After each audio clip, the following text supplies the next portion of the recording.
2018 সালে বক্সনগর চৌমুহনী বাজার ব্যবসায়ী সমিতি গঠিত হলেও দীর্ঘদিন ধরে নেই কোনো সামাজিক কর্মসূচি। চলতি মাসের প্রথম সপ্তাহে এলাকার বিধায়কের উপস্থিতিতে পুনরায় নতুন কমিটি গঠিত হয়। বক্সনগর চৌমুহনী বাজার ব্যবসায়ীদের উদ্যোগে বিধায়কের উপস্থিতিতে স্বচ্ছ ভারত অভিযান সংগঠিত হয়। সর্বসম্মতিক্রমে নবগঠিত কমিটির সভাপতি হন সুভাষ চন্দ্র দেব এবং সম্পাদক হিসাবে নিযুক্ত হন মোশাররফ হোসেন। মোট 19 জনের একটি ভোট দিতে বর্ধিত কমিটি করা হয়। এর মধ্যে স্বচ্ছ ভারত সহ বিভিন্ন সামাজিক কর্মসূচির ইনচার্জ বানানো হয় শফিউল বাশারকে। শফিউল বাশারের উদ্যোগে বিধায়কের উপস্থিতিতে বুধবার সকাল বক্সনগর চৌধুরী বাজার এলাকায় এক মেগা স্বচ্ছ ভারত অভিযান অনুষ্ঠিত হয়।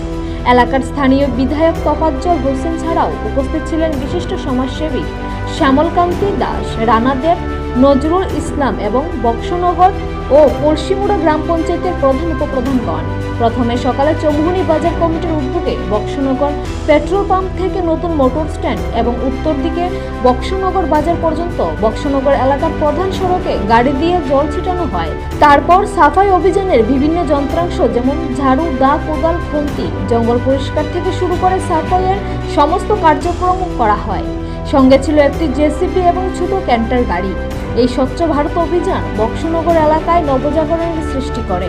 এলাকার বিধায়ক ব্যবসায়ীদের সাফাই অভিযানের উৎসাহ উদ্দীপনা দেখে বলেন, নবনির্বাচিত ব্যবসায়িক কমিটি একটি গুরুত্বপূর্ণ উদ্যোগ নিয়েছে। এ ধরনের সামাজিক উদ্যোগকে আমি সাধুবাদ জানাই। তিনি বলেন, পরিষ্কার পরিচ্ছন্নতা ইমানের অঙ্গ। অন্যদিকে হিন্দু শাস্ত্র ও স্বচ্ছতার ব্যাপারে সুন্দরভাবে ধর্মগ্রন্থে ব্যাখ্যা করেছেন। তাই আমরা সকলে মিলে প্রথমে বাড়ি, তারপর পাড়া, সর্বোপরি সমাজকে সুস্থ রাখার জন্য স্বচ্ছ ভারত অভিযান একান্ত প্রয়োজন। অপরদিকে চৌমুহনী বাজার ব্যবসায়ী কমিটির সভাপতি সুভাষ চন্দ্র দেব বলেন, আমরা স্বচ্ছ ভারত অভিযানের কর্মসূচি নিয়েছি। আগামী দিনে এই ধরনের আরও বহু কর্মসূচি হাতে নেব। এলাকার বিধায়ক সহ সর্বস্তরের মানুষের সহযোগিতা কামনা করি। পাশাপাশি আমাদের বাজারের পার্শ্ববর্তী বাজারগুলিতে যেন আমাদের এই স্বচ্ছ ভারত অভিযানের প্রভাব পড়ে স্বচ্ছ ভারত অভিযানের প্রতি নজর দেয় আহ্বান রাখেন। শ্রী দেব বলেন, এ ধরনের অভিযান বা সামাজিক কর্মসূচি আগামী দিনেও জারি থাকবে। বক্সনগর বাজারের স্বচ্ছ ভারত অভিযানের মূল উদ্দেশ্য কি? আমাদের সনাতন ধর্মের মধ্যে আছে জননী জন্মভূমিশ্চ স্বর্গাদুপি গরীয়সী, অর্থাৎ স্বর্গের থেকেও পবিত্র এই জন্মভূমি। তো যার জন্য মুসলমান ধর্মের মধ্যেও আছে ইয়াহাব্বাল ওয়াতানি মিনাল ইমান, অর্থাৎ এই স্বর্গের থেকেও পবিত্র এই জন্মভূমি। তো যার জন্য আমার নরেন্দ্র মোদী 2014 সালে ভারতবর্ষে ক্ষমতায় এসে তিনি একটাই স্লোগান দিয়েছেন, স্বচ্ছ ভারত।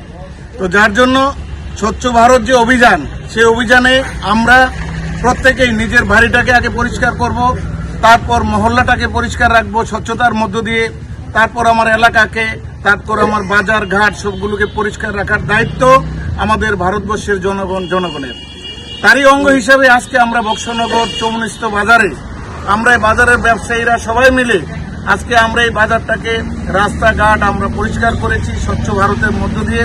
যে স্বচ্ছ ভারত মিশন আমাদের প্রধানমন্ত্রী ডাক দিয়েছেন, যার জন্য এই যে স্বচ্ছ ভারত আমরা ভারতবর্ষের প্রত্যেকটি ঘরে ঘরে এই স্বচ্ছ ভারতের যে মিশন সেটা আমরা পৌঁছে দিতে চাই।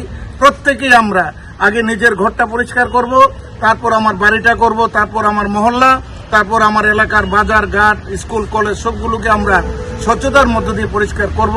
সেই অঙ্গ হিসেবে আজকে আমাদের এখানে স্বচ্ছ ভারত অভিযান। নিজস্ব প্রতিনিধি রিপোর্ট, এশিয়ান টাইমস।